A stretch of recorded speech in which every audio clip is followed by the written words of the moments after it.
Good afternoon. Good afternoon, everyone.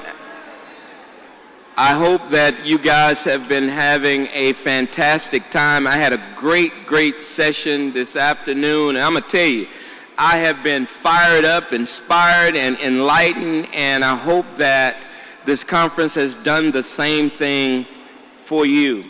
So, as we get ready for our luncheon session, I want to take a minute and introduce our moderator for today, Mr. Phil Waller. Mr. Waller is an exceptional social innovator and entrepreneur. He has dedicated his career to leveraging design thinking and asset-based approaches to foster entrepreneurial and social innovation within communities. Mr. Waller is a graduate of a couple of universities. He holds a Master of Public Administration from the University of Pennsylvania, where he focused on entrepreneurship and economic growth. He earned his Bachelor of Arts in Economics and Psychology from Kenyon College in Gambier, Ohio. So I want to welcome you to my left, your right, Mr. Waller, who will be our moderator for today's luncheon panel. Mr. Waller. Thank you. Mike's on that. All right. Thank you for that introduction. It's a pleasure to be here to have this conversation with you all. I apologize for interrupting this meal, but we do have a really great conversation queued up for you. And just some quick context for me for why I'm here. My current role is I work for a co-op developer in Cincinnati called Co-op Cincy, and we're working on a project to develop a green construction ecosystem using funds in the Inflation Reduction Act. And part of that means investing in developing minority and women-owned cooperatives, but also workforce development and focusing on people who've been traditionally marginalized from the workforce, including formerly incarcerated individuals.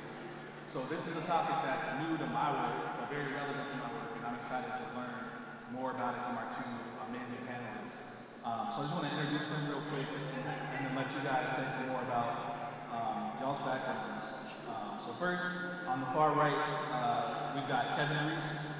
He's the co-founder of Until We Are All Free. It's a human rights organization led by formerly incarcerated criminal justice experts. They focus on building capital and resources to support and provide pathways to civic and economic liberation for individuals disenfranchised by mass incarceration. Yeah. And then next to Kevin, we have Mr. Tyrus Rush. He's the Director of Strategic Engagement and the Project Manager for Al Maun, which is a faith-based recovery community service provider serving communities of color in North Minneapolis and surrounding areas, and then also we work for supporting people who are formerly incarcerated. So, Brenda. So first I'll hand it over to Kevin and then to Tyrus. We would love to hear in your own words more about the work that you do and why you're here today to talk to us about this issue. Yes, for sure. Am I hot? Yes, for sure. Thank you, Phil. Yeah, I'm Kevin Reese. I'm founder and executive director of Until We Are All Free. Until We Are All Free is an organization that I launched at the door of prison. I'm someone who spent 14 and a half years incarcerated inside of Minnesota correctional facilities. Can we hear me? Mic it up, son. Put it up, son, right? How about now? A little bit better? I spent 14 and a half years incarcerated inside Minnesota correctional facilities, and Until We Are All Free is something that I launched at the door. It's the prayer that I left at the door, knowing that my liberation was not my own, that my liberation was a part of a collective. So the reason why I said yes to this space when we were talking about collective or cooperative economics or liberation or freedom is something that's near and dear to me and near and dear to my organization. So I'm honored to be here and to take part in this conversation. Glad to hear. Tyrus, tell us more about what you're doing. So my name is Tyrus Hayes. I'm with a nonprofit organization called Al Maun. Al Maun is a faith-based organization in North Minneapolis. We're an Islamic organization that provides housing for men and women returning from incarceration. We provide housing support, employment support, as well as peer recovery support specialists to help with substance use disorders. I spent 52 months in the DOC, Minnesota DOC, and came out into an organization called Better Futures Minnesota in 2012. That was, I think, was the kickoff as far as my understanding of the challenges and the barriers of reintegrating back into community, reintegrating back into family, and the challenges that are, forever present for someone who's trying to return to the community. So as you guys can hear, both of these guys are intimately connected to the issue and are experts here. So the first theme that we want to touch on is the intersectionality of racism and exploitation. I caught a little bit of a session right before this when John Holtzclaw, he observed that part of the black trauma that we have is that we used to be the capital within this capitalist system. It made me think about some conversations I've had with these guys. Kevin mentioned, used to be, like we still are, right? That's no more apparent than any mass incarceration system, which is an $80 billion, well actually, some stats I recently learned. The federal government spends $80 billion a year to incarcerate 2.3 million people. And for every dollar that's spent by the government, that incurs 10 additional dollars of social costs to the rest of society. So when you calculate all of the costs, it's a $1 trillion industry that represents 6% of our national GDP, which is right on par with the financial services industry. It's bigger than the real estate industry. It's a little more than half of the manufacturing industry, which is our biggest source of GDP. So we really are still the capital within the system of capitalism. And I think one other thing I want to point out is of that $1 trillion industry, over half of the cost is borne by families of people who are mass incarcerated. So when you think about the amount of money that people spend just to put on the books, or spend just to communicate with people who are incarcerated, or spend in legal fees, that accounts for half of this $1 trillion industry. So at every point, folks are being exploited here. So I would love to hear more from both of you guys about, again, the intersectionality of racism and exploitation, not just only in the prison system, but how it relates to the rest of the economy. I'll start. Yes, for sure.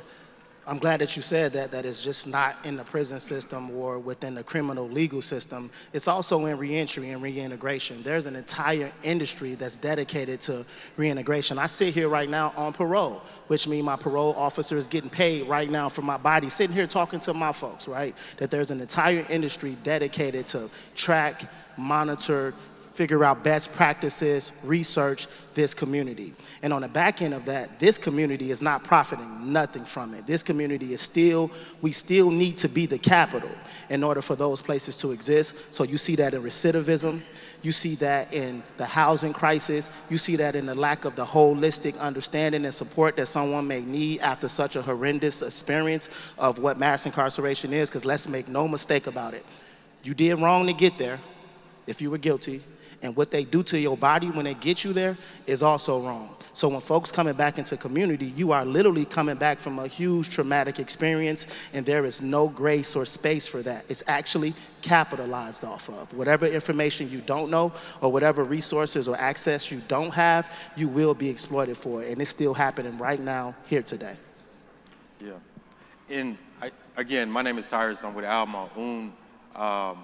So again, I just want to quickly introduce myself, or just to greet the crowd. For any Muslims that are in the room this morning, I want to say Assalamu alaikum wa rahmatullahi wa barakatuh. For everyone else, I want to say good afternoon. If those two things don't apply, then yo, what's up? We come here to talk and to kind of share our experiences, and just to kind of pick up where Kevin left off, I think it's important to understand that from the very beginning, this was an economic system that was put in place. So the whole history of slavery and what we were to that system, and the continuation from the Black Codes to Jim Crow, all the way to mass incarceration, This is a systematic thing that's put into place. That's not to excuse anyone for any wrong that they may have done to end up in prison. But I think it's also important to highlight the reality of the fact that when you have systems put in place, these systems sometimes will generate a certain type of outcome, a certain type of behavior, a certain type of continuation that is generational. So people don't always just find themselves in the prison or in the DOC simply because, oh, today I want to go and commit a crime. Most often people are trying to take care of themselves, feed families, feed children, and because of the education system, the housing systems, the workforce, all these different things that are somewhat stacked, well, that are stacked against us, it creates a certain environment that's more conducive for behavior that will lead someone to prison. So all of that is by design in most cases. It's a continuation of the slave trade, and it's big business, and it always has been big business. Re-entry is big business. And you know, just the thought, I was in a conversation the other day about the transition and case managers, and the fact that re-entry is a function of the DOC, which absolutely make no sense at all, because the function of the DOC is to house people, right? And so there's nothing really to gain for them when it comes to releasing people back to the community. And anyone who's ever dealt with, you know, re-entering into the community know that, you know, they don't really put a whole lot of effort into reintegration back into family or back into community, and it's really not even in their, you know, to put it bluntly, it's really not even in their best interest to care about something like that. So we believe that re-entry should be a function of the community. It should be a function of nonprofit organizations that have built relationships with men and women that are incarcerated to kind of help make that transition a lot more smoother and more productive, and not just this here merry-go-round type situation. I want to expound on that a little bit. Is, you know, incarceration has been intellectualized. Like, I'm someone from the generation of mass incarceration, and I find myself lately saying, when did we become so popular? When did we become so prestige? I've had the honor and the privilege to speak at universities, philanthropy, foundations, nonprofit organizations, and they're asking me, Kev, get up here and tell your story, tell your trauma, right? What I'm understanding is that trauma and that story is also being exploited. It's almost similar to sharecropping when you're asking judges, because we didn't create this problem. We didn't create the problem of mass incarceration and all the tentacles that goes with mass incarceration, but we've come to this moment where they're saying, oh, we can't fix it without y'all contribution, right? And now we're asked to have to give our, it's almost like getting rich off pain, right? It's saying bring your trauma as your credential, bring that horrible experience to the table as your credential, and when all of a sudden the credential of being a convicted felon becomes so prestigious. So on the back end of that, who's also profiting from it is philanthropy, is nonprofits, is the intellectuals who's intellectualizing the experience that my black body has experienced in real life. And as someone who runs an organization myself, I see that there's a huge gap between, you know, this black face, this black body working at another place, or this black face and this black body saying, no, I'm the founder and executive director of my organization. Those are two very different responses. So we can't let philanthropy and none of the institutions off the hook as well too. Everybody is benefiting and profiting from those stories of mass incarceration. So both of y'all made two really important points just there. Tyrus, you mentioned that the way that the system is structured, there's no incentive to actually help people reintegrate or even get out in the first place. And then something that you just pointed out, Kevin, is it sounds like the whole business of problem solving this issue, the rhetoric around this issue is actually a part of the exploitation in and of itself. Would you agree? Absolutely. You can go to any library now, there's an entire bookshelf. Go to any higher education institution, there's entire curriculums around it, right? And most of these curriculums were created by academics, folks who didn't have to experience it, they only had to face it from an intellectual perspective. They didn't sleep next to the toilet. Yeah. So people who work in this space of trying to problem solve this, they would point out the fact that over the last 20 years, incarceration rates for everyone in the country have actually decreased significantly. But if you look closely at the numbers, black folks are still heavily disproportionately represented. We're 12% of the population and over a quarter of the prison population. And 60% of black people know 3 or more people who've been incarcerated compared to 5% of white people. So even though the total number is lower, we're still very much the ones who are paying the cost here. And so even though we've seen incarceration rates go down, and this is another conversation that we've had before about public policy. In 2023, I think you mentioned that, Kevin, you mentioned that in Minnesota, there were 15 laws changed around mass incarceration to try to alleviate the problem. But I want to hear more about how effective those laws have been. As of to date, right now, those laws that change positively impacted the elected officials and the folks at the Capitol way more than it did for anyone that's actually in community. So what's happening with those laws is we're kind of, it's America's guilt. It's white guilt. So those numbers that you're talking about with the population of prison decreasing is not because they all of a sudden want to see us free and want to see us prosperous. No, it's like any other business. They made so much money off of it for so many decades that they're selling shares. And now that they're getting theirs on the back end in spaces like this, they're getting theirs on the back end through philanthropy, through foundations, by saying that they're putting resources in, problem solving. They're still benefiting and profiting from it just like they did before. Like we're post-mass incarceration, says someone from the generation of mass incarceration. The mass incarceration generation, the folks that they gave 30 years ago, they're coming home now. So what they're actually doing now is, hey, tell us your story. Tell us your experience. We're going to give you a little. We're going to take a lot. So those numbers look like that, but the exploitation is still the same. And it is happening in reintegration and in the community because we're still marginalized and we're still vulnerable. And as long as we're marginalized and vulnerable in America, there's going to be someone that try to stick their tentacles into us and exploit us. That's right. Do you want to add to that? No, I mean, I don't really, there's a lot of, I agree with everything that Kevin is saying, first and foremost. Like, it's a really, when you take a deep dive into the prison system and all the people that benefit from it, even when you take in consideration where prisons are built, right? So most prisons are built in rural white areas. So they build these prisons and they give rural white people jobs, and then they come into the urban areas and incarcerate people that look like me, people that look like Kevin, to house them in these prisons, right? So when you just think about even just that alone, a lot of times, because I like to look at things as a continuum from slavery, and even during that system, you had the people that owned the plantations who were given jobs to poor white people to be the taskmaster over the people in the fields. And that whole system still exists today. Most of the people that work in the prison system come from rural white areas, and the people that they are watching over come from inner city.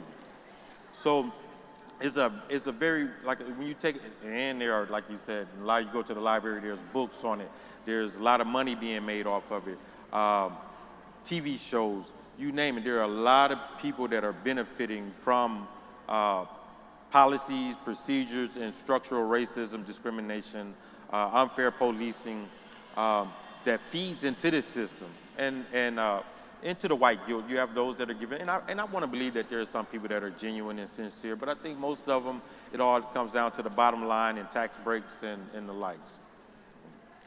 Shout out to one of my OG homies, Wilson Bay, who told me one day walking to the chow hall in Faribault, this prison system ain't nothing but the white man's welfare system, right?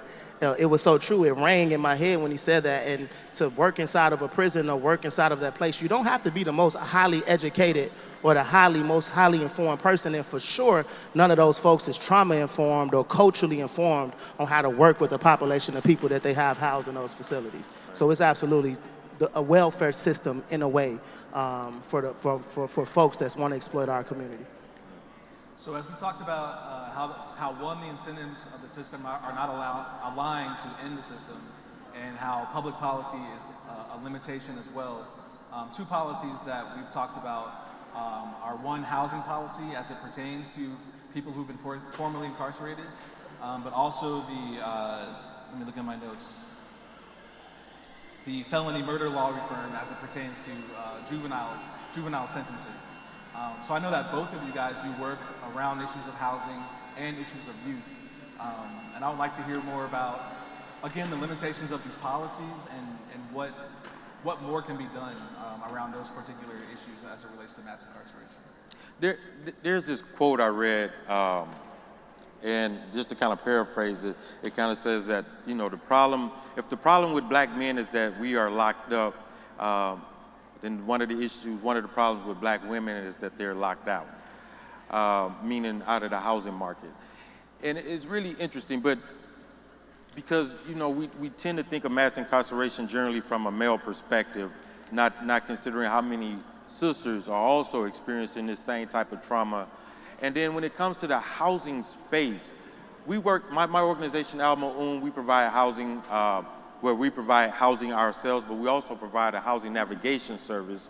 And the challenges we face when it comes to helping returning citizens find housing, how landlords can discriminate. One landlord may accept a person to go to a different apartment building with the same person. They'll say, oh, this person has a high-level misdemeanor or some, you know, assault charge that may have been from an argument, but it got escalated to a felony, and now this person is unhoused. And so the domino effect of someone not being able to have proper housing is experienced throughout the whole community, because if the person can't get housing, it definitely will lead to other problems. So then you have problems with employment, you have problems with mental health, you have problems with physical health. You can't properly go see your doctor if you don't have, the housing become the key thing. And right now, I think what we need is, many years ago, I worked on an initiative called Ban the Box. So it was about taking the question off about criminal records when applying for jobs at the county level, state level. And I think we need something like that when it comes to housing. Some of the laws around housing and the discretions that property owners have in terms of who can rent from them really need to be addressed. It really need to be a lot more organization and organizing around that issue alone, because if a person is trying their best to reintegrate into the community but they can't find housing, it undermines everything else that they're trying to do. I think that's good stuff. We're going to talk after this. It's great. We're working on a housing bill this year in partnership with Vera Institute and the New Justice Project here locally. We're working on a fair housing bill. Last year at the Capitol, this is what I was saying. I was someone also who participated in Ban the Box. And we were saying we need to adopt something similar to like that when we're talking about the housing bill, right? Next thing, one of the other laws that passed here, you know, historically is really a huge big deal, our democracy. You know, we was re-enfranchised here in Minnesota as well too. Folks that was been convicted of any felony or anything have the right to be able to vote. I'm really excited to participate in a political process this year. I even participated, and this was a couple decades in the making, getting that law passed here in Minnesota.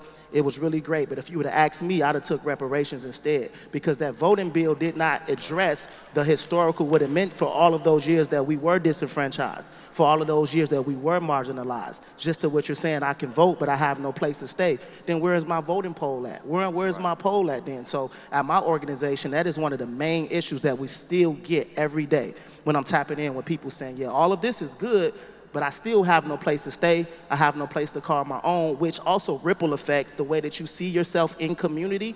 If you're not able to live in that community, how do you consider yourself a part of that community? And if you live in that community and you're at your girl house or on your mama couch or at your sister house, you're still there as a marginalized person. You're not feeling like a whole human. You're not feeling like an adult. You're still in that space. You're vulnerable to being kicked out, to being put out, whatever that may looks like. And what happens then is now you're back in a situation where recidivism and where things what we got to do to survive, because we didn't create the laws, there are things that they say that's against the law, and before you know it, you're on the wrong side of the law again, but you were just an American trying to survive. So like on the back end of the voting rights that we have as well too, this is another place that folks are still being able to be legally discriminated against in housing. It's a huge deal. And just to kind of add to that, I worked on a project, a two-generational project, helping men that were coming out of prison to reunite and reconnect with their children.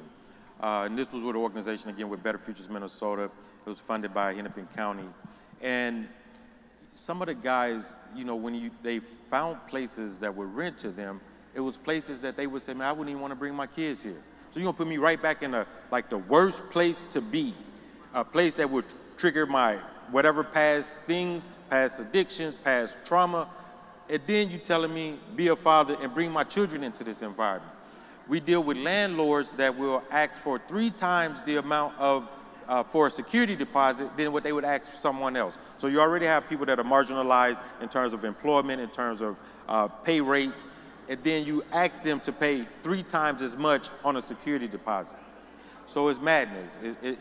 And a lot of times these type of challenges are triggering men and women to go back to their old behaviors because it seems impossible. It just almost seems like an impossible challenge. So life skill coaching through those type of challenges is on one hand, it's very disturbing. And it's not to say that at times we don't have success, in the work that we do. It's just that it's a huge challenge. And and housing is the platform for everything else. I mean, without that, to your point, you're marginalized, and you're marginalized in a way that, most people don't even consider, the impact of not being able to be properly housed. And all of it, again, to me, is systematic and it's multifaceted because there's several systems that have to be addressed at the same time to really get the outcomes that we're looking for, that we need as a community. So you both speak to the systemic nature of the issue and how prevalent it is, how it reaches every aspect of life. And this is one of the many reasons why policy and reform is not sufficient. Tyrus, you said that you would, Kevin, you said that you would prefer to have reparations. For both of you, what does reparations look like in this context, and how does that solve the issue? I was born in America, so a lot of my ideology is very American. I'm a capitalist as well, too. If you ask Kev, which one of the things, if I say, Kev, how do you define power? I define power by being able to be self-sustainable, right? So reparations represents that. It represents not having to ask for the things that you need. As long as we have to go to these folks and continue to ask for the things that we need, then we're serving ourselves up to be exploited. So I love my vote, and I respect the democracy and all of that, but that's a trickle-down effect. I got to put my hope in another elected official, and this elected official can look like me, they can look like anyone in this room, but they still are a functioning piece of a bigger system that has harmed me, that historically has harmed me. So even doing their job, their actual job would also be to do things that will marginalize and harm our community. It's baked in their actual job title. So if you ask me, and you ask the folks who suffer from mass incarceration was the generation of hustlers as well, too. Those folks was trying to make a better way for themselves. They felt that financial independence was a way out of their situation. It was a way for them to be creative because we're geniuses, right? It was a way, everybody had an exit plan, right? Saying, when I get this amount, I'm gonna be able to go do X, Y, Z. And it still represents the same thing for me now. I don't wanna have to continue to ask a system that has historically harmed me and smacked me in the face for food. Give me a farm, I'll grow my own.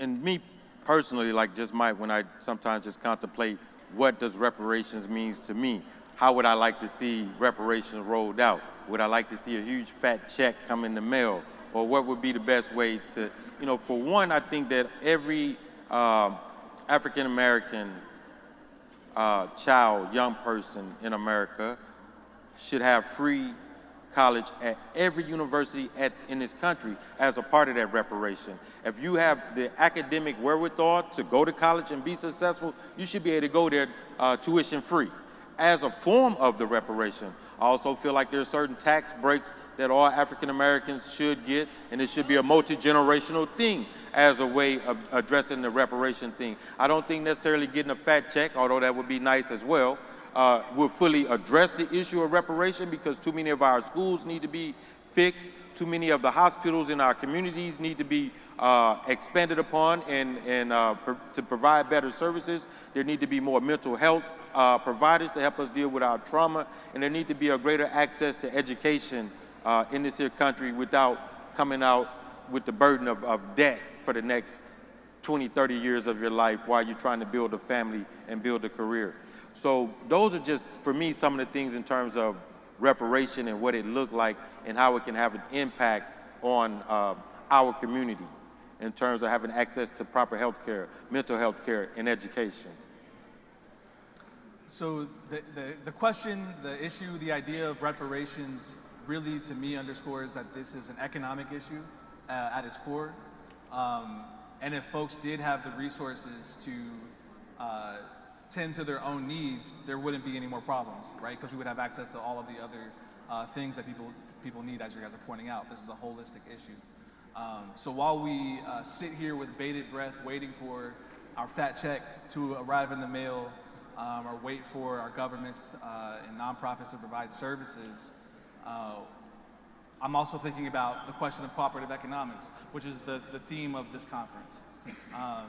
So I would love to hear from you guys more about what do you think is possible for us to do for our own to solve this problem? I think that, there's a lot of us in the community that's working every day, men and women, to solve these problems, to solve some of the problems that we have. That just has to continue, but the problem wasn't created by us, and the problem won't be completely solved by us. When it comes to reparation, they need to repair some of the communities that they destroyed. The Rondo neighborhood, there's a lot of communities throughout the United States that was destroyed, just wiped out. Reparation, repair the damage. Highways and different things that wiped out whole communities. So those issues need to be addressed. I was born in Arkansas, a little small town by the Mississippi River, moved to Minnesota when I was 13. My grandparents lived in a small town called Elaine, Arkansas. And I don't know how many people are familiar with the Elaine massacre, but pretty much what happened in Tulsa, Oklahoma, happened in this little small town in Arkansas. This little page in history that most of us is not aware of. At the time, my grandfather was 9 years old. They came through, wiped out the community, killed a lot of black people, and everything. Now, my grandfather had to get beyond that trauma. My grandparents, they bought land in Arkansas, so at the time, they bought 40 acres of land. And the reason that they bought 40 acres of land is because that was the cap for black families at that time. The law in Arkansas was that as a black family, you could not own more than 40 acres of land. Then, for the black families that were able to become landowners, there was a systematic take back of the land by not giving farmers the loans that they need, giving them higher interest rate, putting them in situations where they were ultimately forced to sell their land. We still, by the mercy of God, own the land that's in our family.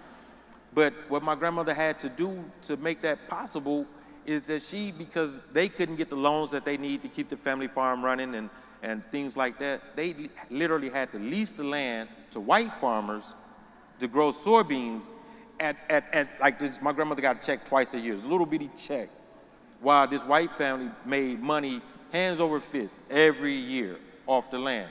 And that was the only thing that she could do to actually keep the land, because otherwise they would have put her in a trick bag, to use a street term. They would have put her in a situation where she would have been like most of the other black farmers. She would take us to see the land, and she would tell us about how all this land was owned at one point by black families. And now it's hard to even find a black family that still own, that are landowners or that have family farms where we could grow our own food or sustain ourselves in that way. So in terms of reparations, in terms of the damage that our communities, our families have experienced, the generational trauma that our families have experienced, the things that we've lost from businesses, from land, the ability to sustain ourselves, and not only sustain ourselves, but to pass these things on. And even when we take a look at, from a lot of the men and women that joined the military, the black families that didn't get the GI Bills, the white families that were able to get the GI Bills. I was talking to I think she's the housing, I forget what her official title is at the state, but she shared a story about how her father became an alcoholic when she was a young girl. Lost his job, everything, this and that. But she went on to explain how she was able to stay in her same schools, stay in the same community, because the house that they lived in was bought and paid off by the grandparents. So by not having that rent or mortgage allowed them to still be stable in the community, even as her father was dealing with his addictions. We don't have no such, most of us don't have that. We don't have homes that were purchased and bought by grandparents that can be passed on, so that money now can be reinvested into businesses or reinvested into education.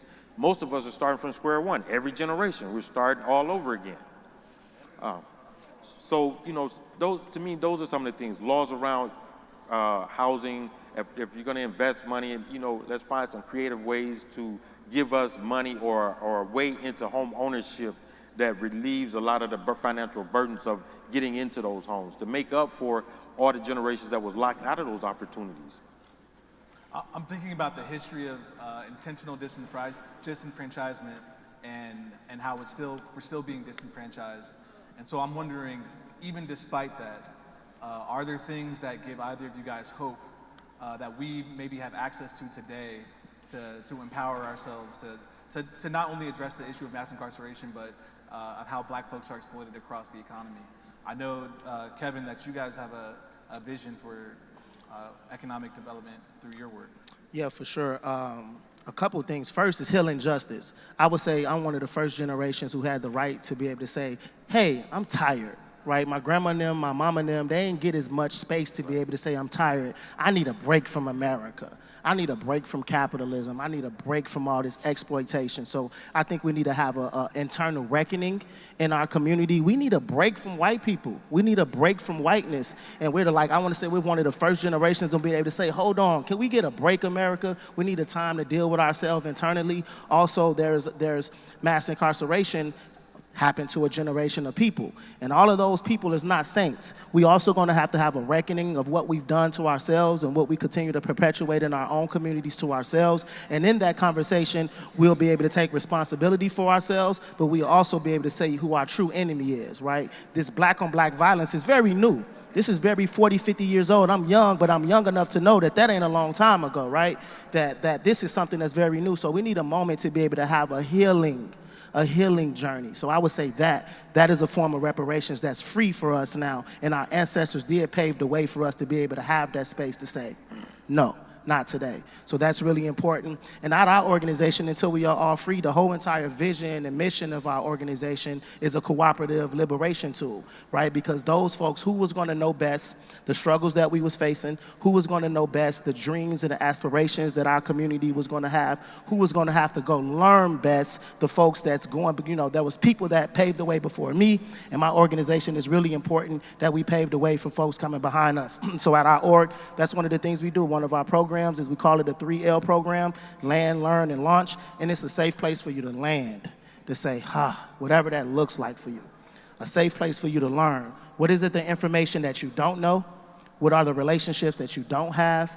Right? What is it that you're trying to do? How can we wrap around you and help you learn the things that you don't know? Because to your point, all of us is first generation, not all, but you know, historically, we're all first generation. Again, I know everything that I'm doing is first generation. Everybody that I sit at the table with me, that's so many of our stories. So how do we get a chance to learn those things where we don't have to be first generation again? And then how do we put ourselves in a position to launch into economics, right? How do we launch into cooperative economics? Because none of us is free alone. There's no freedom isolated, right? I don't want to be free by myself. That farm that I spoke of, all of my people are there, right? It's a dystopia, right?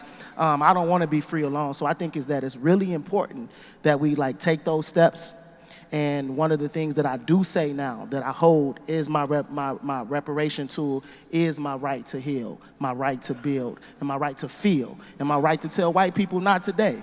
So I think that's really powerful, and it's something that we try to embody at our organization. Kevin, could you talk about, so one, you talk about the consulting practice that you have through Until We Are Free, and framing people who've been formerly mass incarcerated as really the experts on the issue, and how do you define that business? How do you conceive of that business as a cooperative business? And also, you have ideas around housing and cooperative housing too. I think folks would love to hear more about that. Yeah, for sure. It was important when I came home to establish Until We All Free, first as a consultant group before it was a nonprofit, because it was to what I was speaking to earlier. I was asked to come to these institutions. I was working at an organization. I was seeing that this story and this thing that I'm doing has a lot of power, and there's people that's exploiting it. And I knew I wasn't the smartest person that I knew. I wasn't the smartest person that I left when I was incarcerated. So I said, hey, it's a really, really important moment that I put a flag in. Nothing new under the sun. I wasn't the first to do it, but I sure wanted to be one of the ones to do it, to put a flag in the ground and say, this generation of people, when we come to the table, we're going to be respected like the judges, the policymakers, the lawyers, everyone that's at the table. So that's why we were called a group of experts. And what it was to give hope to other incarcerated folks that was coming behind me to say, hey, there's an option. You could really just dedicate your life to the human family when you get home. So for us to begin intellectualizing our own experience so other folks wasn't doing it. And if we can intellectualize our own experience, then we can intellectualize our own liberation and what that looks like. So that was really, really important to us. And the housing thing that we're doing now, it's straight out of all of our analysis of what needs to happen next. So at our org, we are making a pivot to put all of our resources into owning residential properties for our folks, because like we said, we're working on this housing bill, and I love policy and I love the capital, but I love my people more. So I'm saying, in order for me to do this with a straight face, we need to be building something alongside it. We're not putting all of our weight and all of our power into them changing some law at the Capitol, and now all of a sudden landlords is going to start renting to us. So it's another thing, not the first to do it, but we're making sure that we put our flag in the ground and say that we are another group of people that's going to do it. It's for us, by us, so when our people come home, they can just rent directly to us, from us. Thank you. Yeah, no, I mean, one of the things that we're doing as an Islamic organization, we provide financial literacy classes. And in those courses, we talk about some of the resources within the Muslim community when it comes to home ownership. We work with banks that provide interest-free loans, right? Just to stay consistent with our faith system. And this is not something that we only offer to the Muslim community.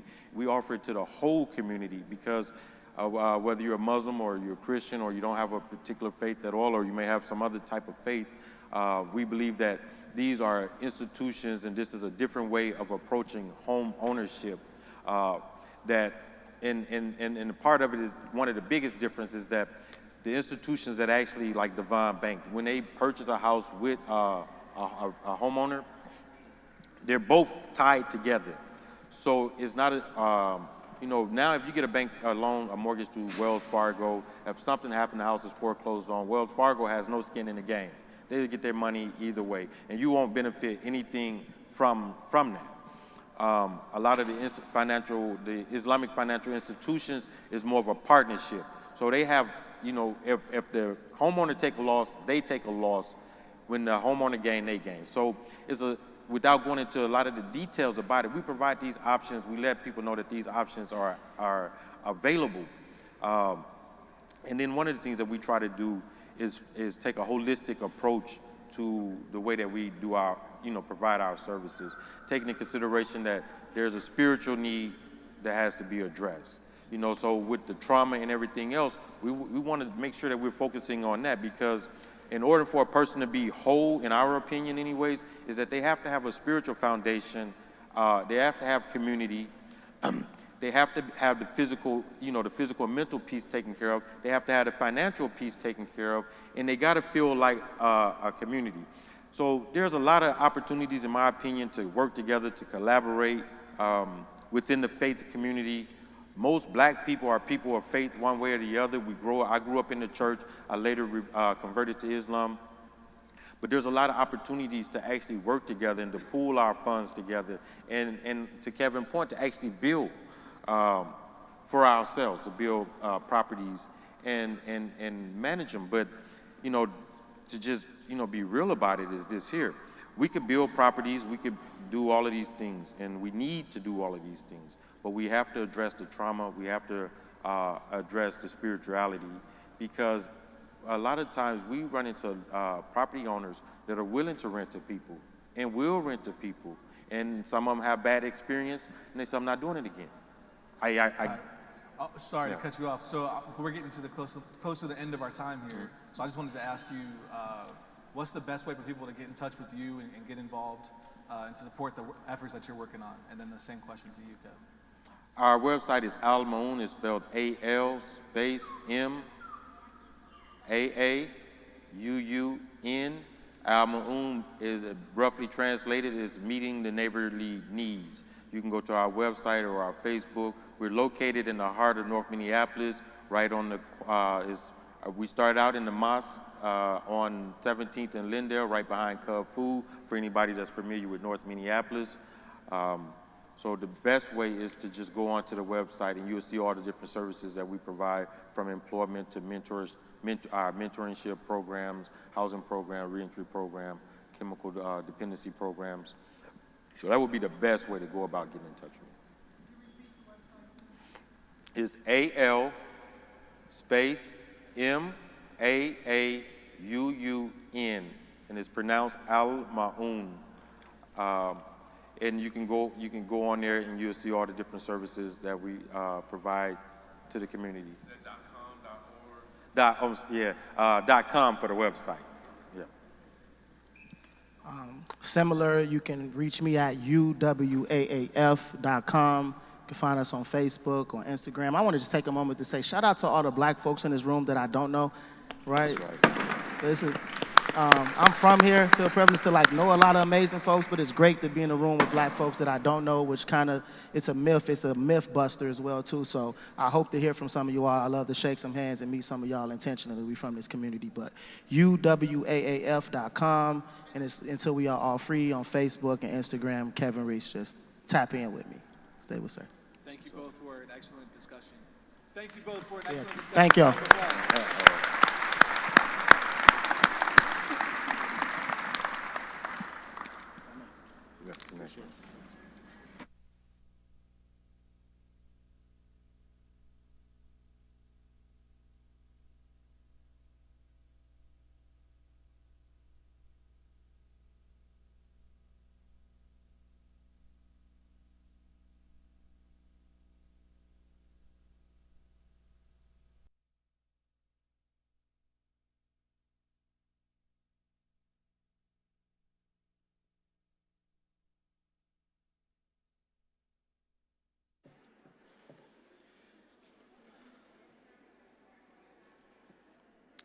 So let's give that panel another round of applause.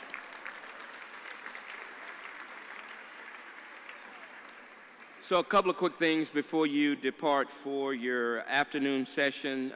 Don't forget to sign up for the bus tour tomorrow over to my left, your right, for the historic African American community tour. Don't forget to complete today's survey when you get to your next session.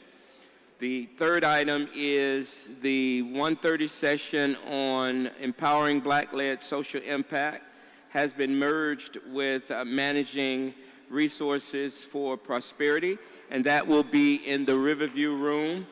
And then lastly, when we complete our sessions at 3 o'clock, we will be done for the day, so you should use that as an opportunity for networking and enjoying the city. So I know that we provided a list of black restaurants that you can explore, so please feel free to partake in the restaurant. Then lastly, don't forget to convene in the Red Cap room for the conversation this afternoon about the community conversation to better serve ourselves. And so